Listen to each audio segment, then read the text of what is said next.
portal RH Connect apresenta Saúde em Podcast.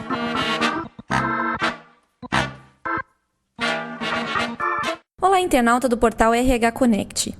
Hoje vamos chamar a atenção para a anemia, um sinal de alerta de que algo não vai bem no corpo humano. A OMS estima que a ausência de ferro esteja presente em 1/3 da população mundial.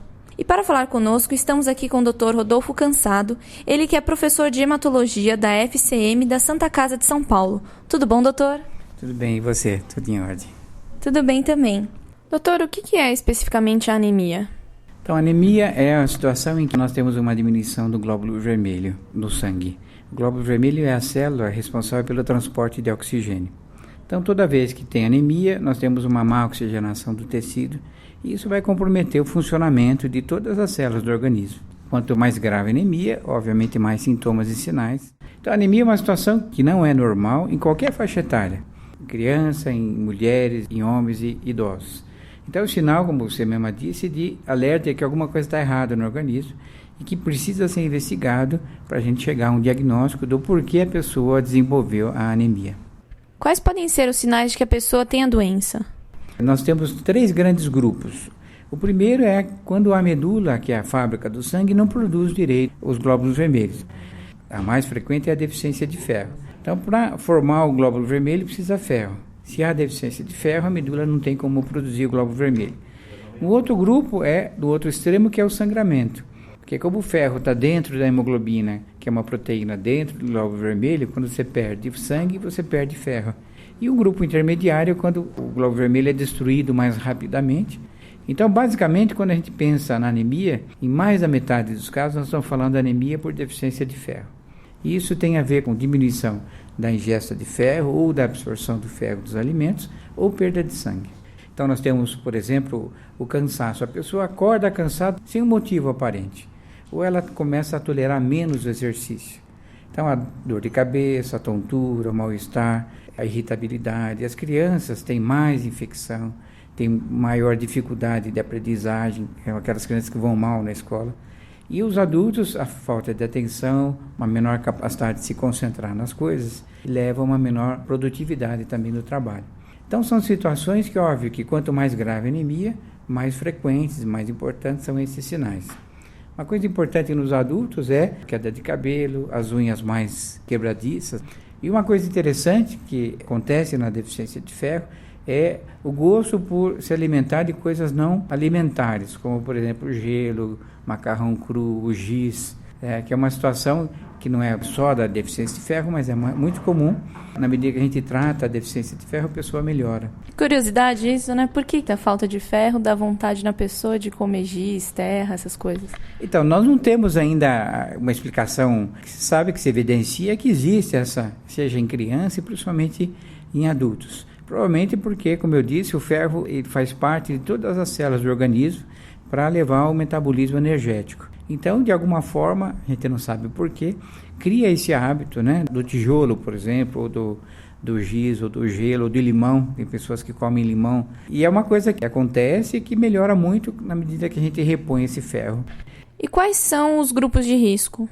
Então, basicamente, quando a gente fala de anemia por deficiência de ferro, são as crianças abaixo de 2 anos de idade, porque elas crescem muito rápido e o crescimento do organismo, principalmente da parte muscular, precisa ter muito ferro. Então, são crianças que têm uma necessidade aumentada de ferro. A outra coisa são as mulheres de idade reprodutiva, porque elas têm a perda de sangue. Quando essa perda é um pouco acima do normal, se a dieta não for adequada, isso vai levar a um balanço negativo, ou seja, ela vai desenvolver deficiência de ferro ao longo do tempo em que ela vai perdendo sangue, principalmente quando a menstruação é excessiva. E a gestante, porque a gestante, além de precisar o ferro para a mãe, ela dá todo o ferro que a criança precisa para o crescimento intraútero. A necessidade, por exemplo, um adulto normal tem cerca de 3 gramas de ferro. E para uma gravidez precisa 1.000 miligramas a mais para atender a demanda da criança. Então, se a mãe já entra com algum grau de deficiência de ferro, seguramente ela vai se tornar anêmica no final da gravidez. E a anemia pode ser confundida com alguma outra doença ou não? O que acontece é que a leucemia, como é uma doença grave que acomete a fábrica do sangue, obviamente vai cursar também com anemia, mas não é só anemia. tem queda dos glóbulos brancos, de plaqueta e o aparecimento de células tumorais, que não é o caso das anemias em geral. Então, a anemia pode piorar, apresentar mais sintomas, mas não que isso vai virar uma leucemia. Outra anemia, por exemplo, quando há um defeito do glóbulo vermelho, que é muito comum na nossa população, chamada anemia falciforme. É uma doença da hemoglobina, que está dentro do glóbulo vermelho, e que faz com que esse glóbulo vermelho dure menos tempo na circulação. São situações específicas que não tem nada a ver com progressão para uma doença mais grave, como a leucemia. Como é que deve ser a alimentação para absorver melhor o ferro? Para a gente fazer uma dieta que atenda à demanda, à necessidade do organismo, basicamente nós temos 2 tipos de ferro provenientes da dieta. O ferro M, que é o ferro das carnes, as carnes em geral. São o fígado, a morcela, que ninguém gosta, mas a carne vermelha é a que tem o maior conteúdo de ferro. Depois a carne de peixe e a carne de frango. Então o ferro M é muito melhor absorvido do que o ferro não M, que vem das verduras. Então aí nós temos, por exemplo, as verduras escuras, brócolis, acerola, beterraba, espinafre, tudo isso ajuda, mas não é tão absorvido quanto o ferro proveniente da carne. Então a gente pede, no caso da dieta, para melhorar o aporte de carnes em geral, sobretudo das carnes vermelhas, e também melhorar o aporte do ferro não M, das verduras, que embora seja menos importante, mas também ajuda. A gente também orienta a cozinhar comida na panela de ferro, que isso também já foi comprovado que ajuda na reposição do ferro. E outra coisa que aumenta a absorção do ferro que vem da dieta é a vitamina C. Laranja, o limão, a acerola. E a gente sabe muito bem que a anemia é um problema de saúde pública. Até hoje, a gente fala isso há 40 anos, porque normalmente só a dieta ela não é suficiente para repor. Então a dieta ajuda, mas além da dieta precisa dar um suplemento com ferro para repor. E uma outra coisa também importante, além do diagnóstico e tratamento da anemia ferropriva, investigar por que ficou anêmico. Então que a pessoa não pode ficar sossegada enquanto ela não souber por que ela teve anemia. Porque, como eu disse, a anemia não é normal em nenhuma faixa etária. Com base nesse dado de que 1/3 da população tem anemia, essa causa pode ser por falta de cuidados? Semana passada, praticamente, saiu um estudo brasileiro levando em conta as regiões, as questões culturais da comida, na região sul, por exemplo, e eles avaliaram uma população grande de mais de 2.000 crianças e quase 2.000 mulheres entre 18 e 40 anos. E eles observaram a presença de anemia em 45% das crianças e em 36% das mulheres. Pensando na região sul, que é uma região relativamente rica, diferente, por exemplo, quando a gente fala do norte e nordeste, que aí existe uma condição socioeconômica mais desfavorável. Então, a anemia é um problema de saúde pública, continua sendo, e aí a gente vai estudar ou tentar explicar por quê. Uma das coisas é a dieta, que ela, na maioria das vezes, acaba não sendo suficiente para atender a demanda da necessidade aumentada na criança, na mulher, na gestante.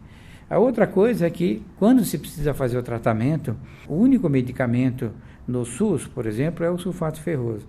Embora seja um medicamento muito bom do ponto de vista de melhorar a hemoglobina, ele tem muito efeito colateral, principalmente gastrointestinal. Então, náusea, vômito, diarreia, mais de 40%. Então, o que acontece? A pessoa começa o tratamento, que deve ser de no mínimo 90 dias, pode chegar a 4, 5, 6 meses, ela toma 2, 3 semanas, tem vários eventos adversos e para de tomar. Cria-se um ciclo vicioso justamente porque, como é a única possibilidade no tratamento do SUS, o sulfato ferroso, boa parte das vezes, não consegue atender, fazer o tratamento satisfatório porque ele tem vários eventos adversos.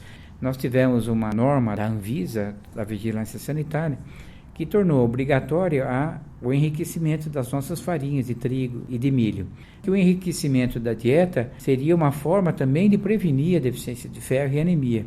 Isso já está com 7, 8 anos e nós continuamos da mesma forma. O que pode prejudicar a absorção do ferro? Normalmente, cereais, o chocolate, o café, o ovo, a gema do ovo, são todas situações que diminuem a absorção de ferro. A pessoa deve evitar, por exemplo, de se alimentar com carne vermelha e depois comer uma sobremesa com muito chocolate ou mesmo café. Então, basicamente isso. O que ajuda é a vitamina C e o que atrapalha então a gema do ovo, os cereais em geral, o que tem tanino, o café e o chocolate. Muito obrigada, doutor, por estar aqui com a gente, dispondo do seu tempo e do seu conhecimento para o portal RH Connect. Eu que agradeço a oportunidade. Obrigado. Obrigada a você, internauta, pela audiência, que falou Annelise Medeiros para o portal RH Connect. Acesse o nosso site www.rhconnect.com.br.